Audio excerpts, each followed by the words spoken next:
Mrs. Rosalind Carter at the White House. 133 of the member states of the United Nations have declared a decade for women. Equality, development, peace. These are the goals for the coming years. They underscore the belief that women's destiny is the same as all humanity's.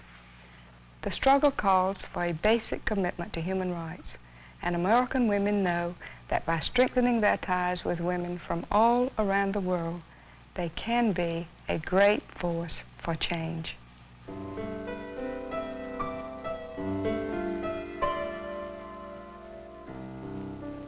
The tradition of human rights has deep roots in this country.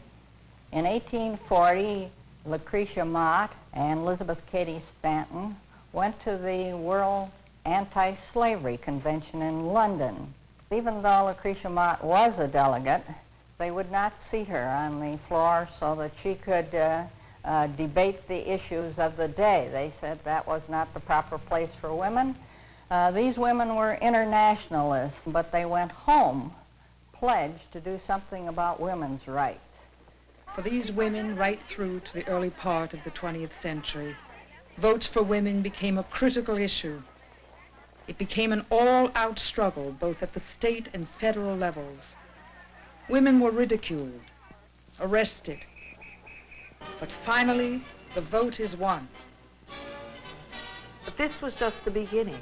Very soon throughout the world, women realized that the vote alone was not enough to guarantee them full and equal participation in society. A lifelong struggle had begun. Today, it has still not been resolved.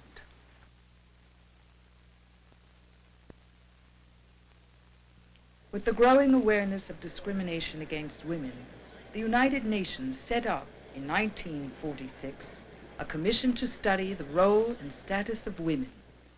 Dr. Davidson Nicole, Under Secretary General of the UN. As far as women's rights are concerned, the status on the Commission of Women started about 31 years ago. And it did make progress in questions like the political rights of women, things like property laws, marriage laws, and so on. But it lacked the fire which came with the 70s. And this was due to women themselves in different national groups who put that pressure which crystallized in the International Women's Years Conference. And the United States was one of the small group which was most active in this. U.S. participation also involved other initiatives.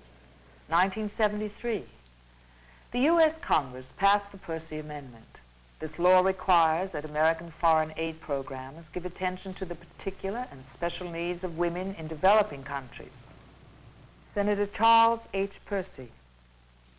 I was astounded, for instance, to discover a few years ago that our American AID programs, technical and economic assistance abroad, was actually widening the gap between men and women in developing countries. For instance, in the area of advanced degrees, scholarships and fellowships in the United States offered to these countries, 92% went to men, only 8% to women. Wilmot Brown, Black Women, Wages for Housework. The last line of the poem engraved on the Statue of Liberty is, "I lift my lamp beside the golden door." That's supposed to symbolize sharing the wealth with immigrants from all over the world. That has never been true for women. The unpaid work that women in the third world have done for generations, for centuries, is stored here in New York and in London and in Paris and other metropolitan capitals of the world. And women are denied access to that wealth. Just as the unpaid work of women in this country has created the wealth of this country is denied to us. Because we know that the question of money is really key to all the questions, all the problems that we women have. Because having money is really the possibility of having some choices in our life. To choose whether we want to have children or not to have children, to choose whether we want to marry or not to get married, or not to have to get married only because we have to depend on men economically. What happens to the older woman who has not pursued a career, but who has instead devoted herself to others? Mrs. Sally Spielman. I receive a Social Security check. And fortunate enough, I live in a house that don't belong to me, belongs to my sons. They have been wonderful, these children. I never went to work. I raised them just being a mother, joining clubs, Girl Scouts, Boy Scouts, taught Sunday school, and stayed close to home all my life. And it has been paying off with my good children. I couldn't live on the government's check. They supplement me, but I'd rather be an independent person and not depend on my children. We all are more or less free souls, and we'd like to feel this way in everything we do, because only God knows how long we live, and we'd like to enjoy the few years we have left.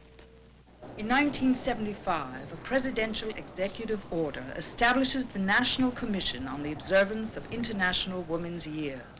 This commission was directed to coordinate and promote the interests of women in the United States throughout every one of its states and territories. And in June of 1975, an International Women's Year World Conference, organized by the United Nations, was held in Mexico City. Pat Hutar, U.S. Delegate to the UN Commission on the Status of Women. Now, it was said before the World Conference convened that women from the developing world and from developed countries would have absolutely nothing in common, and they saw our task as being impossible. Nothing could have been further from the truth, because women from all areas of the world were able to work together, and 133 nations unanimously adopted the World Plan of Action. And one of the most significant actions called for in the World Plan of Action is the establishment of the United Nations Decade for Women that runs from 1976 to 1985. At the same time, voluntary organizations also held an International Women's Year Tribune meeting in Mexico City. There were 6,000 women there from 100 countries. Even though some of us think they were all Americans, Americans were in the vast minority. There were rich, there were poor, there were many middle-class women, and above all, they had a common bond. They were not satisfied with the way things are.